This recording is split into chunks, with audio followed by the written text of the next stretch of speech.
Previously on Next 5 Minutes. I told you your value is determined by your purpose. Now, with smooth legs, a truth, new determination, and a 1975 Harlem stride, I forge ahead on my lighted path. Full stop, return, new paragraph.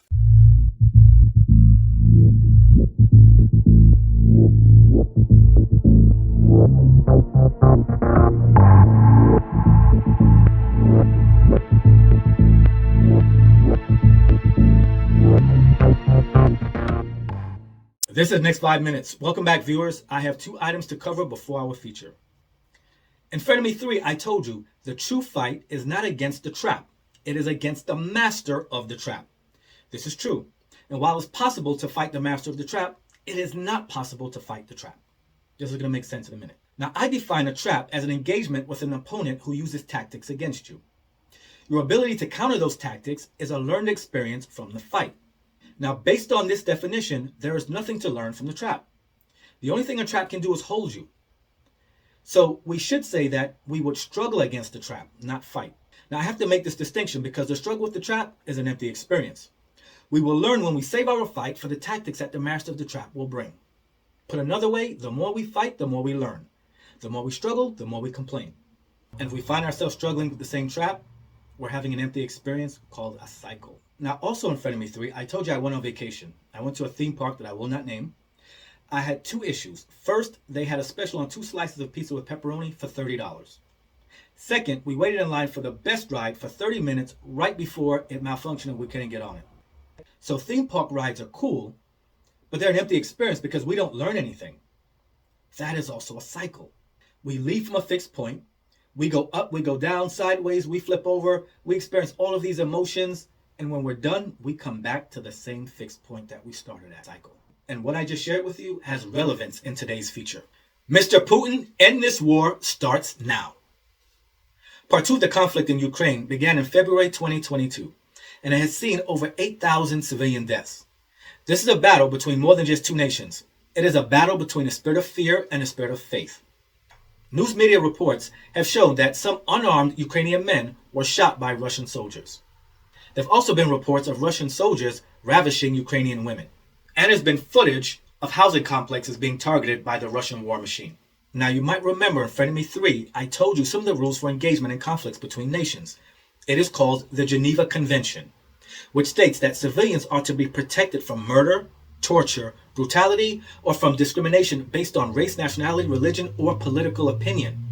It should be noted that both Russia and Ukraine are parties to the Geneva Convention and protocols. Russia, under the leadership of Vladimir Putin, chose to ignore them. Let's look at his name. Vladimir means peaceful ruler or ruler of the world. His last name, Putin, means the way or the road. Well, he does rule Russia for life because he established his own laws to do this, yet he breaks international laws as it relates to the Geneva Convention. But what President Putin cannot do is make or break spiritual law. It's another big focus for today's session. Now, I told you about spiritual law in Frenemy 3, Watchmen on the Wall. Putin, this quote-unquote peaceful ruler, is a man who wants to be remembered as a great leader in the history books. And how's he doing this? By filling the pages of the history books with the names of martyrs. All this in a feeble attempt to use the history books as a shoe lift to increase his stature. No matter how many people this man kills, he will always be a short man with a lot of testosterone. You've seen video of him, riding a horse bareback with his shirt off. But he can't walk around barefoot because his shoes are a state secret. Let's apply spiritual law to President Putin. He warns Russians of the evil West to keep them fearful, because that's what tyrants and strongmen do. That is spiritual law. For those of us who are fearful of strongmen, we should know that another spiritual law applies to them. Tyrants must rise with the spirit of fear, rule with the spirit of fear, and inevitably they must fall with the spirit of fear. Putin will fall. And what about Ukraine? They have nuclear power. Their software developers are ranked 4th best globally. This is a country with the 2nd deepest subway system in the world. But now, with war, the students have left, developers are displaced, and people live in the subway. Dictators like President Putin maintain a symbiotic relationship where the people fear him and he fears them. Putin fears rebellion and the people fear jail or worse. Let's look at fear. God introduces the concept of fear to Adam and Eve in the garden when he tells them if they eat the forbidden fruit, they will surely die. They are now privy to a new spiritual law. They should fear death by way of disobedience to God. Now we know that the serpent reverses the word and tells Eve that God himself fears that she would be as God if she ate the forbidden fruit. Well, we know that she did, and the spirit of fear is now in operation in the garden. But we need to examine the connection between the spirit of fear and President Putin. You see, fear needs a leader or a strongman, a dictator, to facilitate its operation or stronghold over the people. This makes him the avatar of fear. And naturally, his armed forces will employ fear tactics like the taking of innocent life of unarmed men in front of their children, because that's what fear does. Putin claims his military operation will denazify Ukraine. Again, this is what fear does. It makes an enemy out of people who are difficult to identify. But if this precedent stands, he can go into anyone's country to denazify them. Okay, stay with me. It's going to take some time to break down the complexity of Putin and his war effort. Let's talk about faith. We have to go back to the garden. Adam and Eve disobeyed God because they had no faith in him. Recall the biblical definition of the word faith. It is the evidence of things not seen. But they could see God. They even talked to him. So they didn't need to have faith in him. So the point is moot, but it's also a part of the problem. The bigger problem here is they did not honor God, the Father. They gave honor to the serpent. You see, without faith, they could not honor God. Well, I shouldn't say they could not. I should say they thought not, but I'll prove it to you. There are plenty of people walking around right now committing crimes wearing a Jesus piece or a cross on a chain. They have faith. So you see, faith is not a deterrent to disobedience. It is honor. If they honored God, they would not have disobeyed him. All right, let's look at the spiritual laws here. In order to honor God, you need to have faith in him, right? Here's an example. Look at Ukraine. They have faith that God will deliver them. So they praise him, they worship him, they hear the word, they speak the word, and they meditate on the word. Here's another example. I know some people would not allow you to put some random book on top of the Bible. They would say, oh no, don't cover the Bible, that's the word of God. They might take the Bible and put it on top of that other book. It sounds insignificant, but this is a way of honoring God. This is a lifestyle because you honor him in all that you do. Don't worry, I didn't forget Adam and Eve. We know that eating the forbidden fruit did not kill them. Adam lives for 930 years. It was their disobedience that brings forth the spirit of mortality. Because prior to God passing judgment, they could live forever. So the spirit of disobedience is present in the garden, but it is not in operation until some preconditions are met.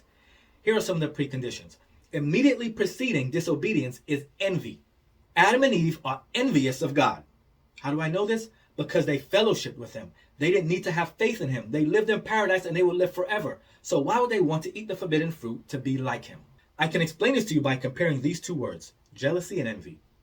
Jealousy is being threatened by something someone else has, but envy is wanting something someone else has. So we need to look at the chain of custody for these spirits in the reverse. So the precondition for the spirit of disobedience is the spirit of envy. The precondition for the spirit of envy is the spirit of fear. Remember, the serpent told Eve that God himself fears that she would be like him if she ate the forbidden fruit. In this instance, the precondition for fear is the false promise of power, because that's what he promises her.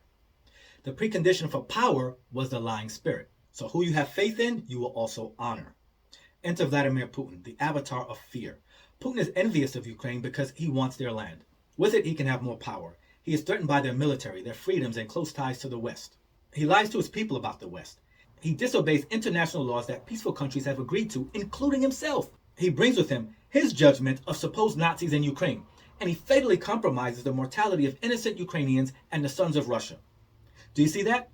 Putin has with him all the spirits that were present in the garden. The findings here practically sequenced his DNA. Now, this is not a war of munitions. I told you, this is spiritual warfare. But no matter if it is a serpent or a Putin, if it rose with the spirit of fear and ruled with the spirit of fear, it will fall with the spirit of fear. That is spiritual law. The preconditions for war are always present. Putin used the spirit of fear to facilitate the war event. But let's not forget, the perceived absence of God builds or fosters our faith. This too is spiritual law. And we should know when we fight fear, we're going up against many other spirits. This is why I told you, first you learn spiritual law, then you learn spiritual warfare, and then you enter the fight. To skip learning about spiritual laws, but to enter into spiritual warfare, you could work hard, talk a lot, pray a lot. Years could pass. You could be exhausted, expend all your resources, and in the end, have nothing. You would end up where you started. That is the cycle of an empty experience. This is where Russia is now, in the same position that they were in at the start of the conflict.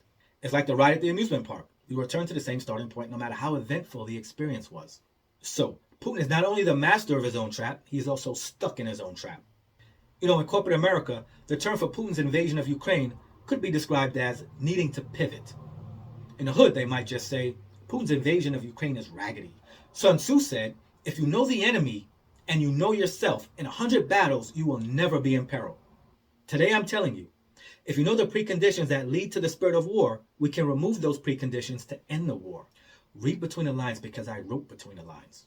Now, if Russian officials knew spiritual law, they would know that the spirit of pride comes before a fall. If I were one of Putin's advisors, I would tell him to keep a low profile. Don't ride your high horse. Take out your shoe lifts. And don't drink the Kool-Aid. So Ukraine will not win this war by themselves. They will need the assistance of Russian mothers. Nothing beats a mother's love, right? That's spiritual law too.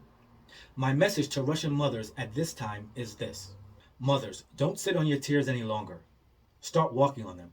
Take to the streets with pictures of your sons. Call out their names. Call them home. Call local officials. Call on your neighbors. Call on each other. Call on God. Lift your voice above the silence of the martyrs.